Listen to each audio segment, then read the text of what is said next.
सभी को जय मसीह परमेश्वर का धन्यवाद हो। मत्ती अध्याय 5 का धन्य वचन। इस भीड़ को देखकर वह पर्वत पर चढ़ गया और जब वह बैठ गया तो उसके चेले उसके पास आए। तब वह अपना मुंह खोलकर उन्हें यह उपदेश देने लगा, धन्य है वे जो मन के दीन हैं, क्योंकि स्वर्ग का राज्य उन्हीं का है। धन्य है वे जो शोक करते हैं, क्योंकि वे शांति पाएंगे। धन्य है वे जो नम्र हैं, क्योंकि वे पृथ्वी के उत्तराधिकारी होंगे। वे जो धार्मिकता के भूखे और प्यासे हैं, क्योंकि वे तृप्त किए जाएंगे। धन्य है वे जो दयावंत हैं, क्योंकि उन पर दया की जाएगी। धन्य है वे जिनके मन शुद्ध हैं, क्योंकि वे परमेश्वर को देखेंगे।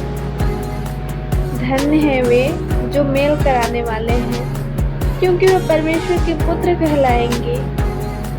धन्य है वे जो धार्मिकता के कारण सताए जाते हैं, क्योंकि स्वर्ग का राज्य उन्हीं का है। धन्य हो तुम जब लोग मेरे कारण तुम्हारी निंदा करें, तुम्हें यातना दे और झूठ बोल कर तुम्हारे विरुद्ध सब प्रकार की बातें कहें। आनंदित और मग्न होना, क्योंकि स्वर्ग में तुम्हारा प्रतिफल महान है। उन्होंने तो उस नबियों को भी जो तुमने पहले हुए इसी प्रकार सताया था। आमीन।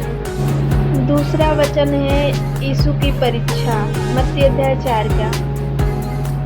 तब आत्मा यीशु को जंगल में ले गया कि शैतान द्वारा उसकी परीक्षा हो। जब वह 40 दिन और 40 रात उपवास कर चुका, तब उसे भूख लगी और परखने वाले ने उसके निकट आकर उससे कहा, यदि तू परमेश्वर का पुत्र है तो आज्ञा दे कि यह पत्थर रोटी बन जाए।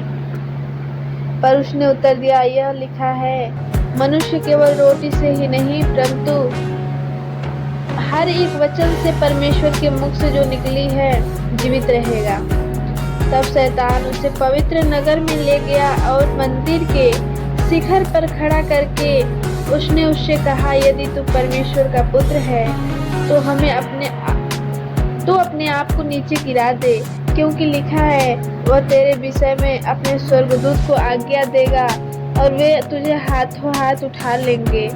कहीं ऐसा न हो कि तेरे पैरों से पत्थर को ठेस लगे। यीशु ने उससे कहा, यह भी लिखा है कि तू अपने परमेश्वर की परीक्षा न कर। फिर शैतान उसे एक बहुत ऊंचे पर्वत पर ले गया और संसार के सारे राज्य, सारे वैभव को दिखाकर उसने कहा, यदि तू गिरकर मुझे दंडवत करे तो मैं यह सब कुछ तुझे दे दूंगा।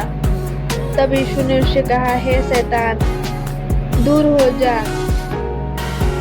क्योंकि लिखा है, तू प्रभु अपने परमेश्वर के दंडवत कर और केवल उसी की सेवा कर। तब शैतान उसे छोड़कर चला गया और देखो, स्वर्गदूत आकर उसकी सेवा टहल करने लगे। आमीन।